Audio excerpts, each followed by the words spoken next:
Boa noite, irmãos. Mais uma vez nós estamos aqui, né, no caminho da nossa jornada rumo à Cristologia ou à introdução à Cristologia, porque 4 aulas são um tempo muito curto para falar tudo que a Cristologia estuda. Mas antes de nós continuarmos, eu queria fazer uma pequena oração com você. Pai, nós queremos agradecer a Ti pela oportunidade que nós temos nessa noite de estarmos ouvindo da Tua palavra, e a nossa fé é baseada nisso, em ouvir e ouvir pela Sua palavra. Então, obrigado, Senhor, porque a Tua palavra ela é viva em nós, não apenas um conceito, não apenas uma letra, mas Cristo em nós, o Teu Evangelho em nós. É a esperança da glória. Por isso nós Te agradecemos e Te louvamos, mas queremos também te pedir que o Senhor abra o nosso entendimento, abra os olhos do nosso entendimento para esse novo conceito que nós vamos estar recebendo, Deus, instruções do Senhor, para que nós possamos ter maior compreensão da Tua Escritura. É isso que eu te peço, Senhor, em nome de Jesus. Amém.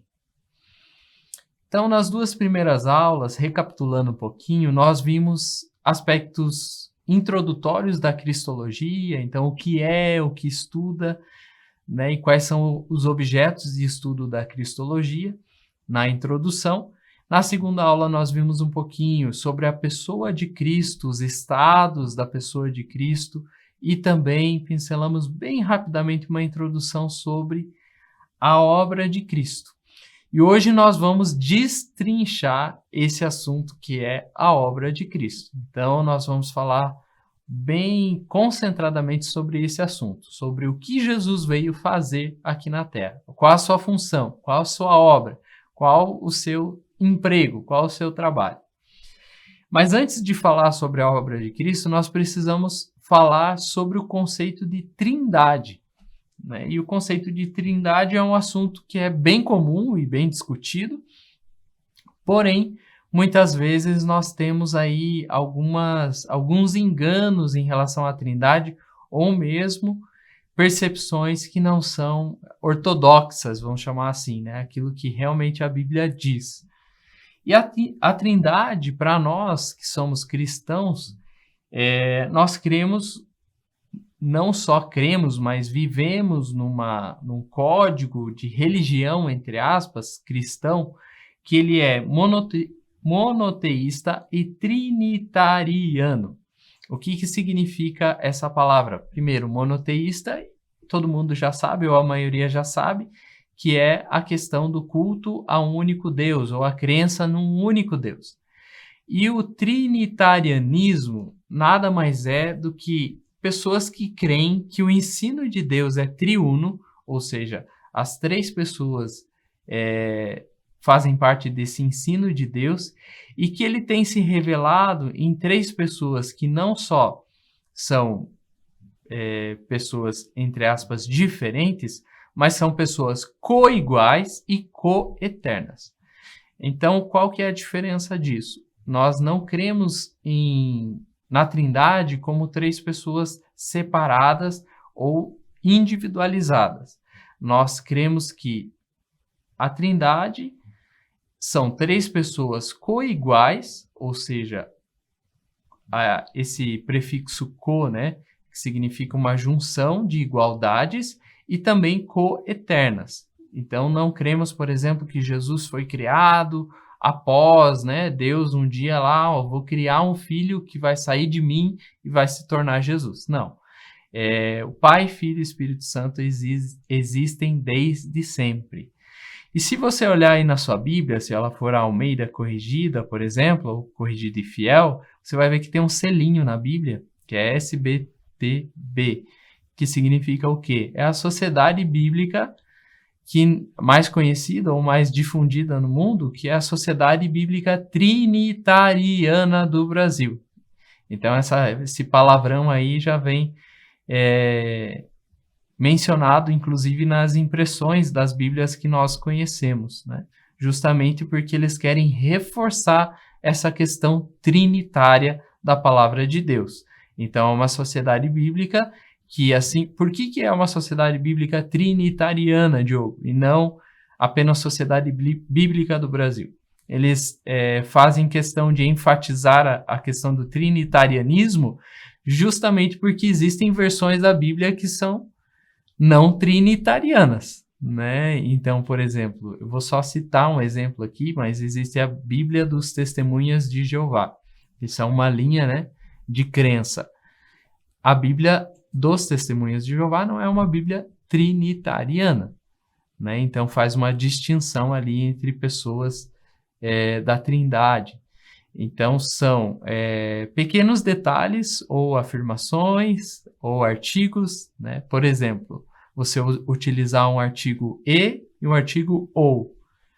O artigo e vai dizer que é uma adição, ou seja, é uma coisa mais outra coisa. O artigo ou vai dizer que é uma coisa ou outra coisa, né? Então faz uma distinção. Então são pequenos detalhes, porém, que fazem toda a diferença na questão de crença.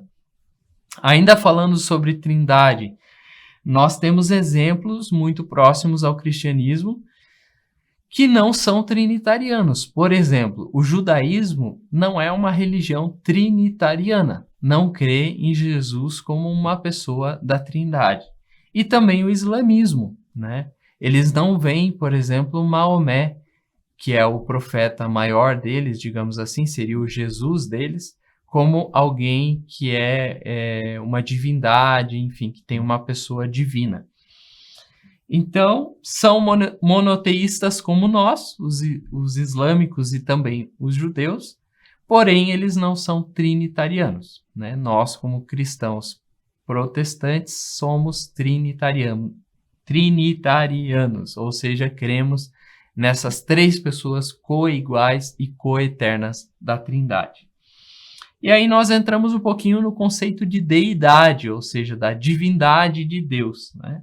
Nós temos dois conceitos que é a unicidade e pluralidade, né? Então, quais são esses conceitos? São os que definem os três membros da divindade. Então, nós cremos em Deus, Pai, Filho e Espírito Santo, como uma divindade. E esses três membros da divindade são uma paternidade eterna do Pai, uma filiação eterna do Filho e uma possessão eterna do Espírito. Ou seja, o Pai foi, é e será, o Filho foi, é e será, e o Espírito Santo foi, é e será. Não cremos que o Espírito Santo foi agrupado ou criado ou, enfim, inventado após o Pentecostes, né? Ali o ato do Pentecostes. Não, nós cremos que o Espírito Santo já tinha essa possessão eterna do Espírito desde sempre. Então, o resumo disso é que cada pessoa da Trindade é 100% divina, porém tem propriedades que a distinguem uma da outra. Então, características, propriedades que distinguem a questão de paternidade, a questão de filiação e a questão de poder do Espírito Santo ou possessão do Espírito Santo, tá? E aí, entrando um pouquinho na obra de Cristo, ou seja, o que a figura ou a pessoa de Cristo veio realizar, nós podemos resumir que ele veio fazer uma coisa só: obedecer. Então, o resumo da obra de Cristo é a obediência. E olha o que Paulo vai nos ensinar em dois textos que a gente vai ler aqui. Paulo diz que pela obediência de um só homem, e qual é esse homem que ele está se referindo? É Cristo, tá? Muitos se tornarão justos. Lá em Romanos 5,19 nós temos essa menção. Ou seja, a obediência de Cristo, através da obediência desse um só homem, Cristo, muitos se tornarão justos, ou seja, Jesus, né, foi um divisor primeiro da história, um divisor também na questão redentiva ali. E que Cristo a si mesmo se humilhou, ou seja, aquele estado de humilhação e exaltação que a gente viu na aula passada, que Cristo passou por esses dois estados, né? Cristo passou pelo estado da humilhação e Cristo passou pelo estado da exaltação e ainda está passando, e haverá um ápice que é o dia do Senhor, lá na frente, onde nós teremos toda a completude, né, dessa exaltação de Cristo. Então ele se humilhou, tornando-se obediente até a morte e morte de cruz. Então, Jesus, como homem, ele teve um papel primordial, preponderante na questão de obediência, né? Nós vemos aquelas passagens ali do Calvário, de Cristo, e de Cristo perguntando ao Pai, né, se teria que passar por aquela situação, e aquele jogo de perguntas e respostas, né? E Deus, a figura de Deus, o Pai, não o respondendo. Então, nós vemos que houve uma decisão consciente também de Jesus, da pessoa de Jesus Cristo, de se humilhar, de obedecer à ordem dada pelo Pai a ele. E também o autor de Hebreus afirma que, embora sendo filho, aqui já não Paulo, mas o autor de Hebreus, que é desconhecido, ele diz assim: embora sendo filho, ou seja, Cristo o Filho, aprendeu a obediência pelas coisas que sofreu.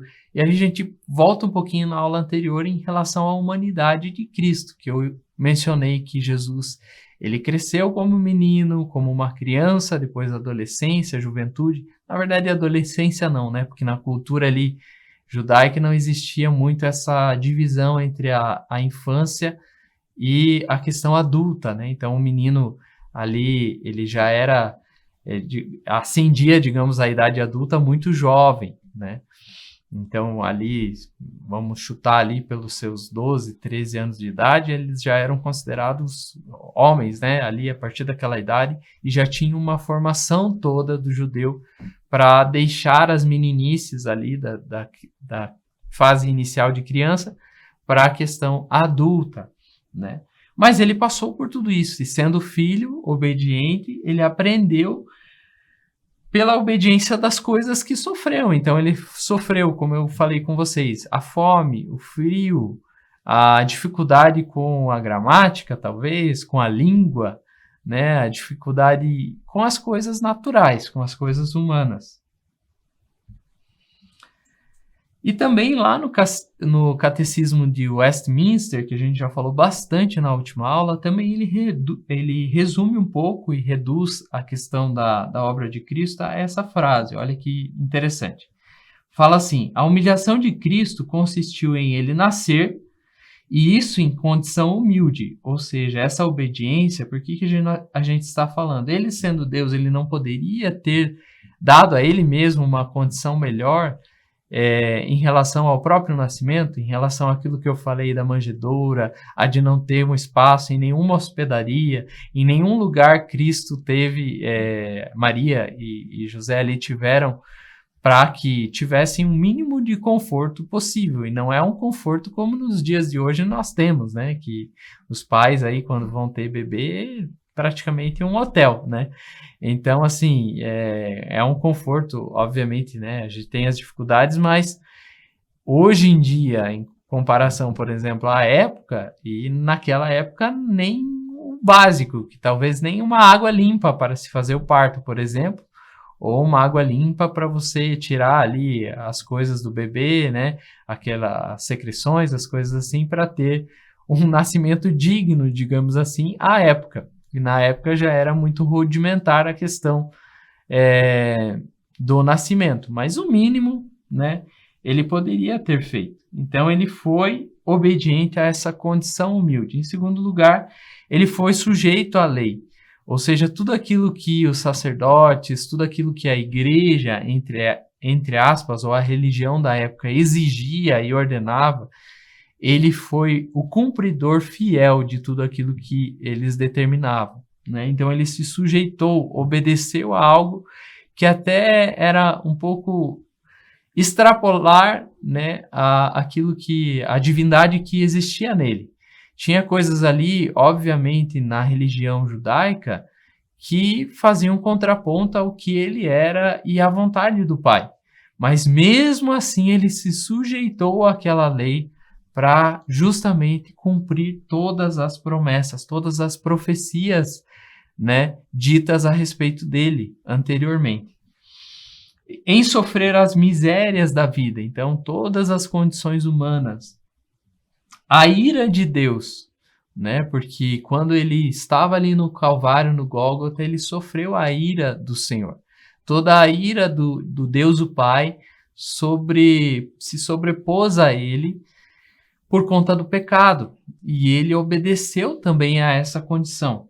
E a maldição ou a morte amaldiçoada na cruz, né? Eu não vou entrar em muitos detalhes aqui, mas se você for estudar um pouquinho sobre crucifixão, né, que é o conceito de esse tipo de morte na época, então nós vamos lembrar que era uma morte totalmente pejorativa, né? Era uma morte que, se nós fôssemos trazer para uma analogia atual, seria uma morte de um traficante que cortam a cabeça e jogam numa sacola aí, desovando em algum lugar, né? Então, uma morte indigna, uma morte que não tem nenhum tipo de beleza e não tem nenhum tipo de atrativo.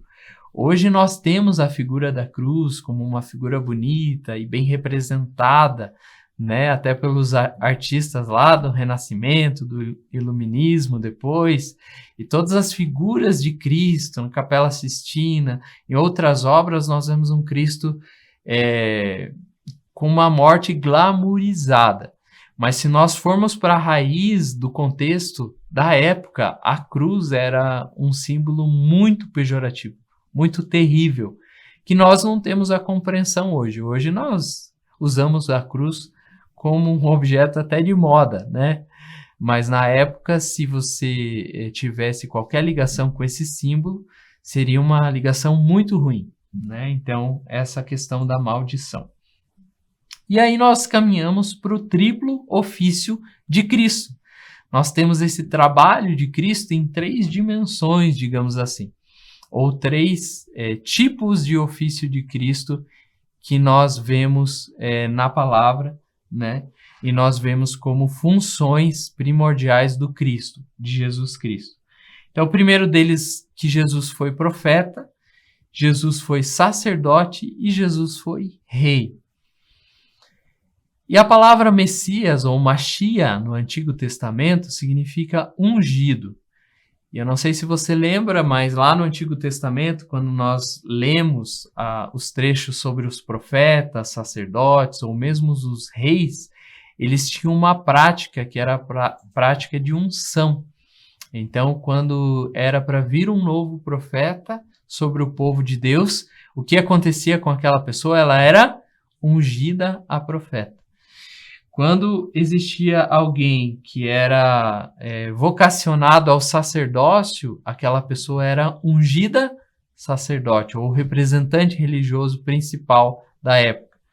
E também um rei, quando existia a assunção de um rei, né, ou aquela cerimônia da questão de realeza, existia a unção a rei também. E na época de Cristo existia também essa assunção, e até antes de Cristo, né, no Antigo Testamento. Então, eles eram ungidos para cumprir os seus chamados dados por Deus, né? Então, essas 3 figuras, o profeta, o sacerdote e o rei. Na primeira figura, ou primeira função desse triplo ofício, que é o profeta, nós vemos que Jesus ele teve algumas funções. Então, ele teve a função de predizer o plano de salvação aos homens. Então, antes mesmo de que houvesse uma interpretação, uma exposição clara de como que seria aquela salvação, que até então as pessoas não entendiam e não sabiam como iria ser aquilo, né? O judeu ele tinha e tem ainda a expectativa, ou não messiânico, de que Jesus ou o Messias viria para salvar o povo, mas eles não tinham muitos detalhes além daquilo que os profetas detalharam no Antigo Testamento. E Jesus ele veio e predisse o plano de salvação aos homens, ou seja, por isso que gerou tanta revolta nos religiosos da época, porque os religiosos pensaram assim: quem é ele para dar tantos detalhes assim do plano de salvação aos homens? Quem é esse camarada que vem em nome de Deus, o Adonai, para dar tantos detalhes em relação ao plano de salvação? Se nem nós, se nem né? Os nossos pais, os nossos avós, os patriarcas tinham essas informações. Quem é esse camarada para predizer isso?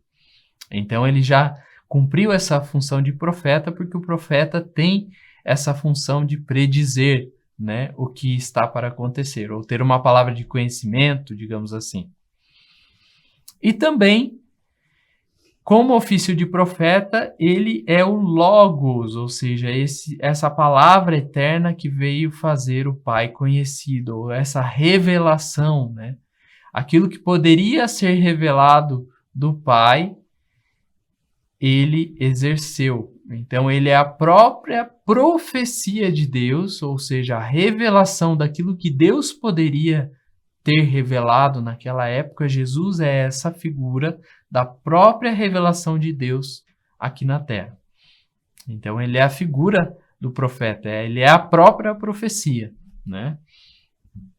Também falando sobre profeta, nós lemos em algumas passagens dos evangelhos falando mais sobre isso, que ele ensinava como quem tem autoridade, não como os escribas.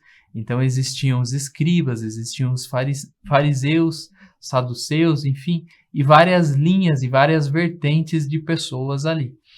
E os escribas, eles eram conhecidos, né, por ter uma ortodoxia, tanto que o escriba era aquele que registrava, né? Porém, essa autoridade que os escribas da época tinham, ela foi sobreposta pela autoridade de Jesus, ou seja, ele veio como um profeta que sobrepôs a autoridade dos escribas, tanto que as pessoas diziam que aquilo que ele dizia, aquela autoridade, aquela ênfase que ele dava, as próprias pessoas que caíam nessa graça comum de Cristo, viam na figura e na pessoa de Cristo algo mais importante do que aquilo que eles já tinham como comum ali, dentre os escribas, os fariseus, né? Como profeta, Cristo reivindica falar com a autoridade plena do Pai. Nós vamos ver isso em João 8, em João 12 também, nos versículos 8, 26 a 29, e em João 12, do 49 ao 50. Ele também, nos evangelhos, prediz eventos futuros, nas passagens ali de Mateus 24, 25, em Lucas 19, 41 ao 44. E após a sua ascensão, Jesus continua o seu ministério profético por meio do seu Espírito, a quem ele enviou. Então, João 14, 26 e 16, 13 vai dizer isso, né? E ele dá a promessa, né, desse Espírito dele, que ele iria enviar. Quando a gente lê o Espírito em E maiúsculo ali na Bíblia, se trata justamente da pessoa do Espírito Santo. Então, ele prediz que vai enviar o Espírito dele, né? E aí ele já está executando essa função profética, tá? Mas o segundo ofício de Cristo, que nós vemos aqui na obra dele, é a função de sacerdote.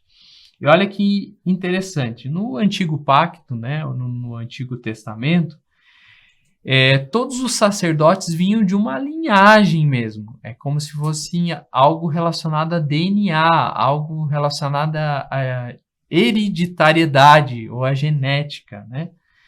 Então, os sacerdotes, eles tinham que obrigatoriamente vir da linhagem de Levi, através de Arão, tá? Então, toda aquela linhagem ali da tribo de Levi era de onde vinham os sacerdotes do povo, né? Isso foi uma ordem, foi algo gerado para que fosse feito dessa maneira. Então, os sacerdotes, eles vinham dessa linhagem de Levi. E eles representavam o povo diante de Deus. Enquanto o profeta, aquela primeira função que nós vimos, fazia o papel contrário. O papel do profeta era justamente trazer a boca de Deus para os homens. Então ele comunicava, ele representava Deus para o povo. Esse era o profeta, aquela primeira função que nós vimos de Cristo. Já o sacerdote, ele representava aquilo que o povo tinha diante de Deus. Então vamos lá, profeta era aquele que representava a boca de Deus para o povo, e o sacerdote trazia aquilo que era do povo para Deus, certo? Então, Jesus ele cumpriu também essa função sacerdotal, porque ao estar aqui como homem, ao estar aqui como uma pessoa de carne e osso, ele fez essa intermediação entre nós e o Pai. A gente pode ver isso lá quando ele fala, né? Pai, perdoa-os porque eles não sabem o que fazem. Seria, digamos, o ápice da figura dessa intercessão de Cristo ao Pai, né? Por nós, ou pela raça humana. E a questão sacerdotal existia ali dentro do templo, né? Ou dentro da formatação religiosa judaica, sempre como aquele que fazia ali as ofertas, né, manipulava o sangue, o sacrifício. E nós vemos nessa figura sacerdotal que sempre o sacrifício que o sacerdote fazia era um sacrifício insuficiente, por isso que existia toda uma regra ou uma ritualística para que o sacerdote cumprisse um passo a passo, né? Então, de tanto em tanto tempo, deveria haver sacrifícios de tal tipo e tal tipo, né? E o sangue derramado, e o sangue ele era derramado para cobrir uma parte dos pecados do povo, né? Então, Jesus ele veio para cumprir isso, só que não de maneira incompleta como o sacerdócio no Antigo Pacto, mas de forma completa, ou seja, o sacrifício perfeito. Então, digamos que para todos os pecados da humanidade necessitassem 1.580.000 bodes, né, para serem sacrificados a fim de completar e cobrir todos os pecados da humanidade. Jesus ele veio exatamente com essa medida correta, né? É como se a gente pegasse toda a história humana, calculasse todo o pecado dessa história humana e nós colocássemos essa medida em Jesus. E ele cumprisse toda essa medida perfeitamente, nem a mais, nem a menos. Nem uma gota a mais, nem uma gota a menos do sangue de Cristo, ou seja, completo, o sacrifício perfeito, né? E aí nós lemos lá em Hebreus 10 algo bem interessante que faz recordação a essa questão do sacrifício. Diz lá em Hebreus 10, entretanto, nesses sacrifícios faz-se recordação de pecados todos os anos, porque é impossível que sangue de touros e de bodes remova pecados. Antes, os muitos e repetidos sacrifícios funcionavam como uma sombra daquele bem vindouro, ou seja, daquilo que viria aí à frente, né? Isto é, eles apontavam para a vinda de um Messias perfeito e seu único sacrifício pelos pecados para sempre, ou seja, não existiria mais aquela sombra, né, ou aqueles muitos e repetidos sacrifícios de bodes, de ovelha, de carneiros, né, ou de pombinhas, enfim, outros tipos de sacrifício que existiam na época, mas não precisava mais ter esses tipos de sacrifício, porque ali viria um sacrifício perfeito. Então é o que fala e a gente estuda lá em Romanos 10. Mas também um terceiro ofício, ou uma terceira função de Cristo aqui na Terra, que era a função de rei, né? Então nós já vimos a função profeta, vimos a função sacerdote e agora nós vamos ver a função rei, ou a obra de Cristo como rei. E nesse triplo ofício de Cristo como rei, eu trouxe uma figura aqui da história antiga, né?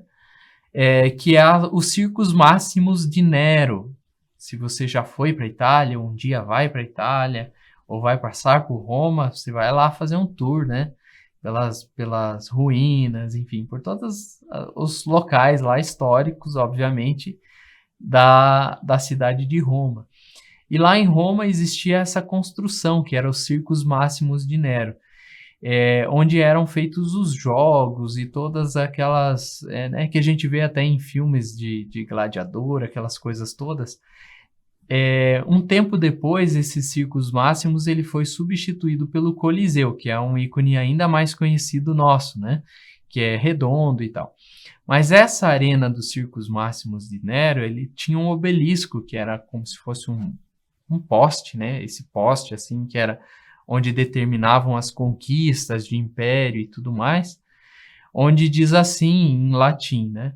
Dizia assim em latim: Christus vincit, Christus regnat, Christus imperat, que significa Cristo está conquistando, Cristo está reinando, Cristo governa sobre todos, ou, no português mais claro e mais resumido ainda, Cristo vence, Cristo reina e Cristo impera, né?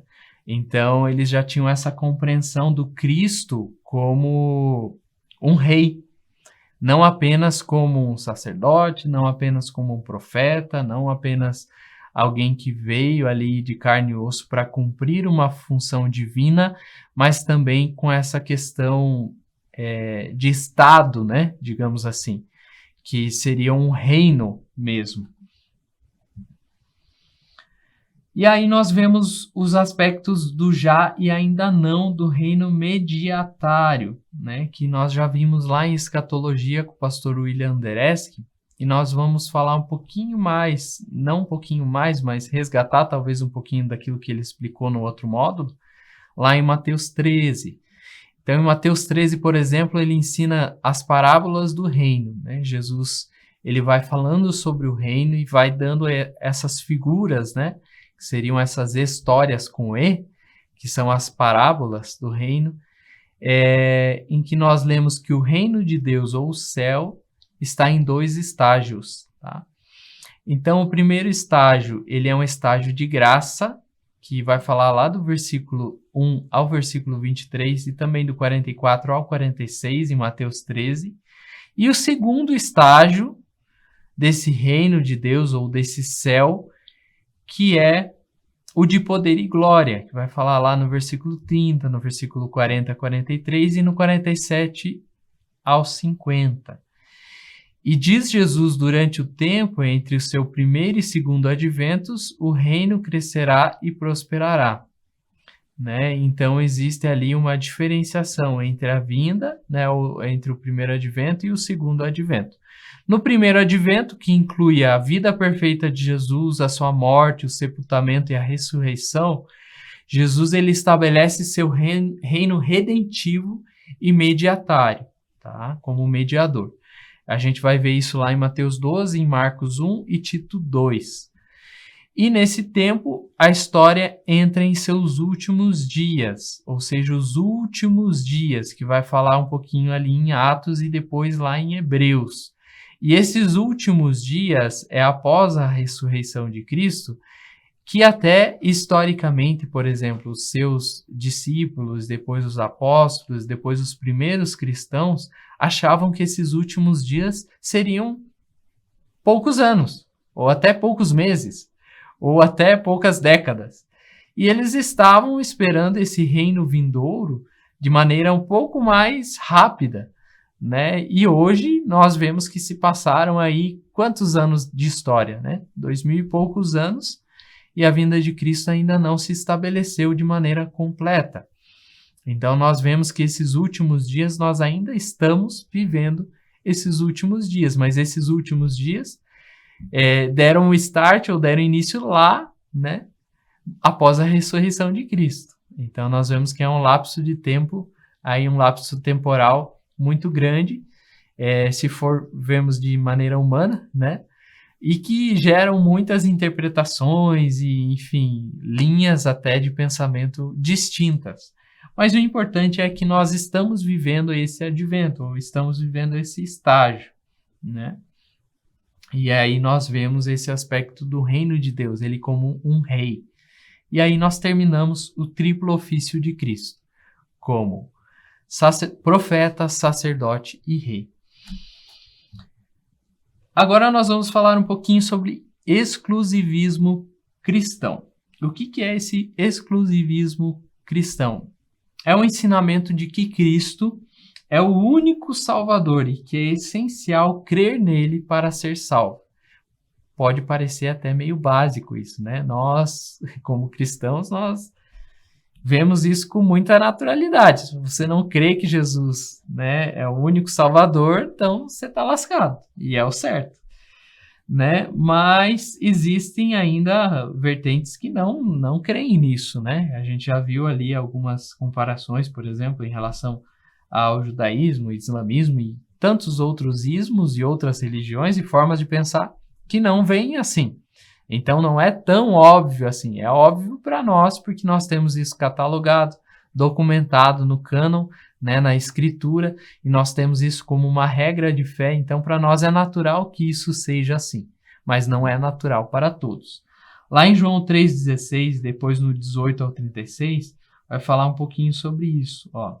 Porque Deus amou o mundo de tal maneira, o que Deus fez? Ele deu o seu único filho unigênito, para que todo aquele que nele crê não pereça, mas tenha a vida eterna. Então existe uma condicional, né? Para que você tenha a vida eterna, você precisa crer naquele que foi enviado, né? Porquanto Deus enviou o seu Filho ao mundo, não para que julgasse o mundo, mas para que o mundo fosse salvo por ele. Mas quem é esse mundo? Todo aquele que nele crê, que não vai perecer. Então é esse que crer em Cristo, né? Esse aspecto de mundo, fosse salvo por ele.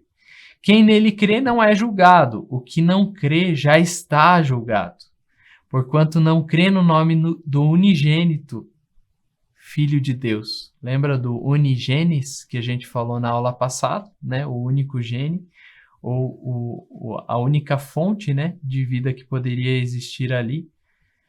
Por isso, quem crê no Filho tem a vida eterna, o que todavia se mantém rebelde contra o Filho não verá a vida, mas sobre ele permanece a ira de Deus. Então, aquela ira que foi coberta por Cristo, então toda a ira e toda a maldição do pecado que foi coberta, né,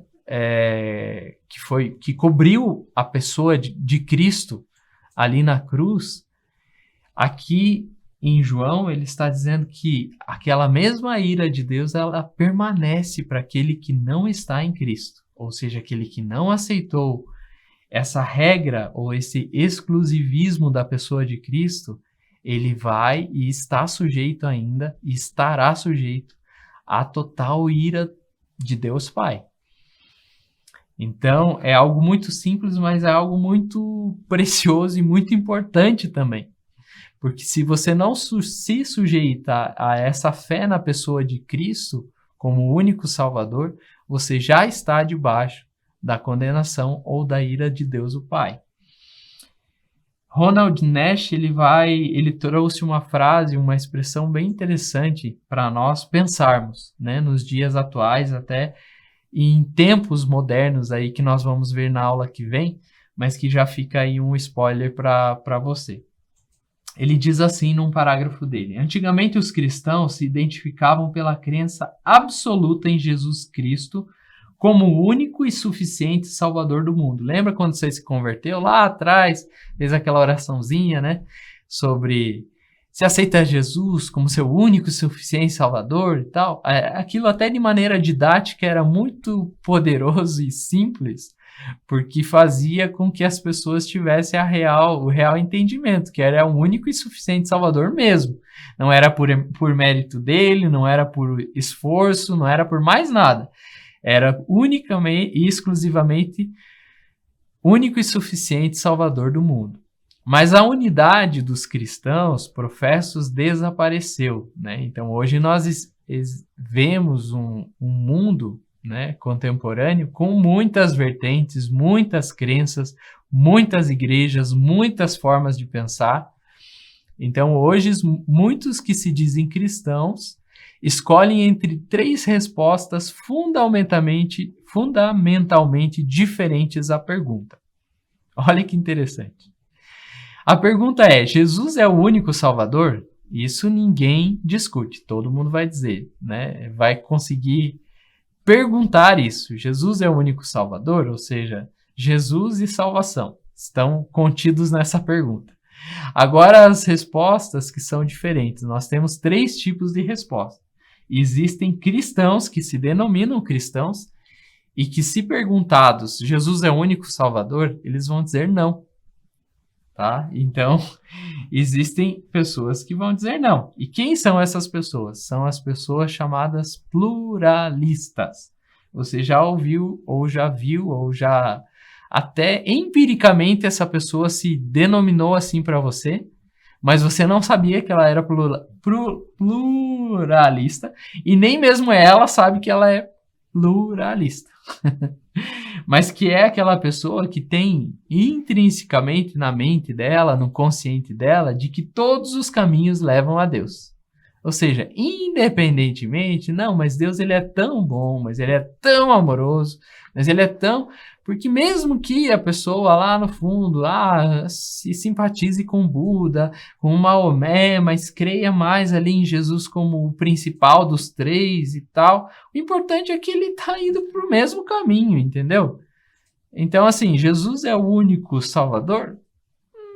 Não.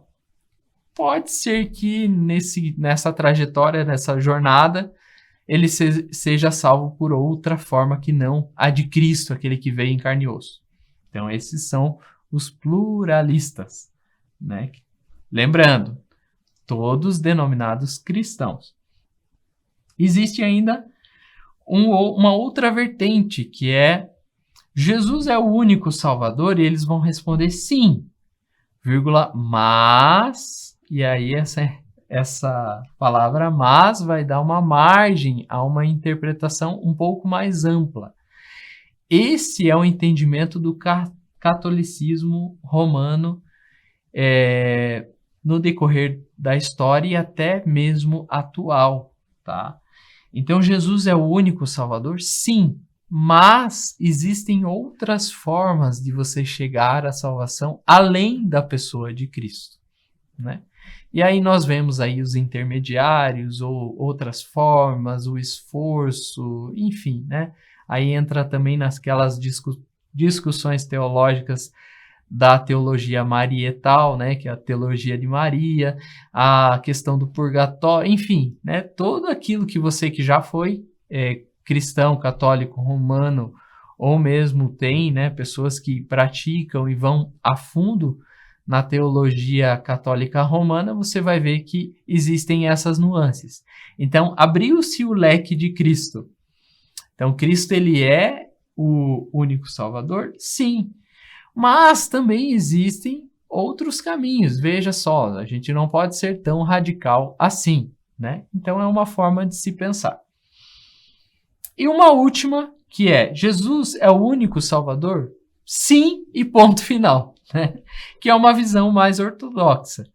A gente aqui, enquanto escola capacitando, não está na condição de determinar linhas ou determinar caminhos para você. Nós deixamos aqui aberto a que você encontre o seu caminho.